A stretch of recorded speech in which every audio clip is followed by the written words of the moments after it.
مرید ملنے آ گیا. اعلیٰ حضرت کے تعویذ میں بھی بڑی جان تھی. آپ کا کیا خیال ہے؟ تعویذ صرف وہ لکھ سکتا ہے جسے بسم اللہ نہ آئے؟ بابا جی سرکار تعویذ بھی کسی عالم سے لکھوایا کرو تاکہ اس میں کوئی شرکیہ بات نہ آ جائے. تو اعلیٰ حضرت رحمۃ اللہ علیہ کا ایک مرید آیا، کہنے لگا حضور میری دکان کے سامنے نا ایک بد مذہب کی دکان ہے، پانوں کی، پان بیچتا ہے وہ. اب یہاں سے یہ دلیل بھی نہ لے لینا کہ پان کھانا جائے گا، اگرچہ کچھ پان ایسے ہیں جن کے جواز کا فتویٰ علماء دیتے ہیں، لیکن آج کل جو کچھ آپ پان میں ملا کے کھاتے ہیں نا، اس سے پناہ ہی مانگنی چاہیے. پان بیچتا تھا وہ. تو اعلیٰ حضرت کے پاس کہنے لگا حضور سامنے بد مذہب کی دکان ہے اور ادھر میری ہے، تو گاہک سارے ادھر جاتے ہیں. حضور میں مسلمان ہوں، اگر اللہ تعالیٰ مجھے کچھ دیتا ہے تو میں مسلمانوں پہ تقسیم بھی کرتا ہوں، تو حال کوئی بھی نہیں. اعلیٰ حضرت اسے تعویذ لکھ کے دیا. توجہ ہے میری بات پہ؟ تعویذ لکھ کے دیا، فرمایا گلے میں رکھ لو، اللہ خیر کرے گا.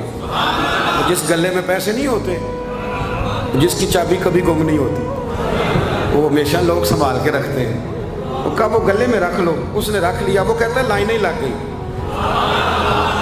یعنی مجھے 2-3 اور بندے بٹھانے پڑے، موج بن گئی، کمال ہو گئی. کہتے ہیں میرا بیٹا ایک دن کہنے لگا یار اعلیٰ حضرت نے کہا تھا کھول کے دیکھنا نہیں. یہ جو اللہ والے ہوتے ہیں نا، ان کے دلوں میں، ان کے ہاتھوں میں اللہ لوگوں کے دل دے دیتا ہے. کھول کے دیکھنا نہیں. اس نے کہا جی ٹھیک ہے نہیں دیکھتے. ایک دن اس کے بھائی نے کہا یار، اور انسان کی فطرت ہے، اسے کہا جائے نا وَلَا تَقْرَبُوا هَٰذِهِ الشَّجَرَةَ، تو یہ تھوڑا تھوڑا کہتا ہے پتہ تو کروں ادھر ہے کیا، مزاج ہے نا. تو کہا نہیں دیکھنا. تو اس نے کہا نہیں کھول کے. یہ بھی حضرت صاحب بڑی محبت کر رہے تھے کہ ذرا مہربانی فرمانا پیر صاحب کو رستہ دے دینا. تو اللہ خیر کرے نہیں دیتے لوگ رستہ، ان کی بڑی، اور جتنا آپ کہنا پیچھے ہٹ جاؤ اتنا آگے ہٹ جاتے ہیں. یعنی آپ کہتے جو پیچھے ہٹ جاؤ تو پھر اس کا معنی ہے کہ اب نہیں ہٹنا. مہربانی کیا کرے. کبھی کبھی ایسی مشکل بھی ہوتی ہے، یہ ہے کہ ذرا کہہ دیا جائے نا یہ کام نہ کرنا، پھر اس کے بعد پھر تو بندے تیاری کر لیتے ہیں، پھر ان کو پتہ چل جاتا ہے کہ اب یہ کس کس طرح کر کے کرنا ہے. اعلیٰ حضرت نے مرید کو کہہ دیا کھول کے دیکھنا نہیں لکھا کیا ہے. اس نے اپنے بھائی سے کہا، بیٹے سے کہا کھولنا نہیں. انہوں نے کہا دیکھو تو صحیح کیا لکھا ہے.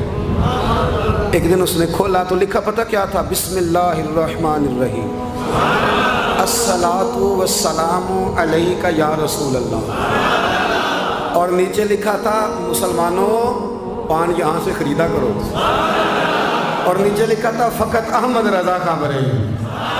ایسے اللہ نے دل موڑ دیے، ان کو موڑ دیے. اب کسی پیر کا ایک تعویذ چل جائے نا تو اللہ خیر کرے پھر دکان بھی صحیح چل جاتی ہے، صحیح دکان چلتی ہے. پھر تو اللہ خیر کرے گاہکوں کی لائنیں لگ جاتی ہیں، پھر تو ٹوکن دینے والے بندے بھی بیٹھ جاتے ہیں، وہ بھی بیٹھ جاتے ہیں. اعلیٰ حضرت رحمۃ اللہ علیہ کے تعویذ میں برکت تھی. لوگ آتے تھے تو ایک مرید ایک دن آیا تو وہ پیڑے، اب تو مٹھائی کے ڈبے ہوتے ہیں نا، پیڑے لایا. اس وقت ہنڈیا میں پیڑے رکھ کے لوگ لایا کرتے تھے، مکھن کے پیڑے بناتے جس طرح آج آپ مٹھائی لے کے جاتے. اس نے جا کے رکھی، حضرت قبول کر لیں. فرمایا کوئی حکم؟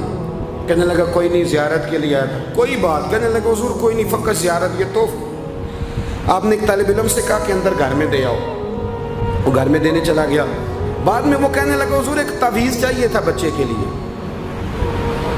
آپ فرمانے لگے میں نے تو تمہیں کہا تھا کوئی بات ہو تو بتاؤ. تم نے کہا زیارت کے لیے آیا.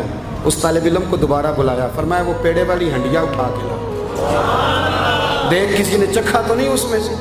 وہ گیا واپس آیا، کہنے لگا حضور کسی نے چکھا بھی نہیں. اعلیٰ حضرت نے تعویذ لکھا، تعویذ دیا اور ہنڈیا دی. فرمایا یہ پیڑے اپنے واپس لے جا، احمد رضا تعویذ بیچا نہیں کرتا. کرو مد ہے اہل دول رضا، پڑے اس بلا میں میری بلا.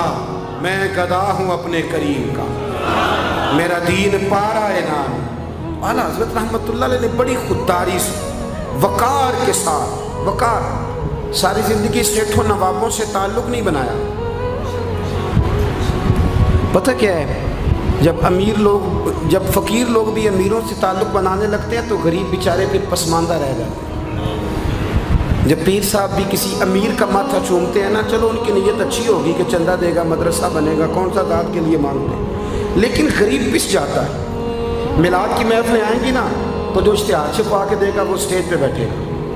تو جو بیچارہ مسجد میں جھاڑو دیتا ہے وہ یہاں بھی پریشان رہے گا کہ یار میری تو کوئی سن ہی نہیں رہا۔ اعلیٰ حضرت نے ساری زندگی نوابوں سیٹھوں سے تعلق نہیں رکھا۔ ایک نواب صاحب زبردستی ملنے آ گئے، جب وہ دروازہ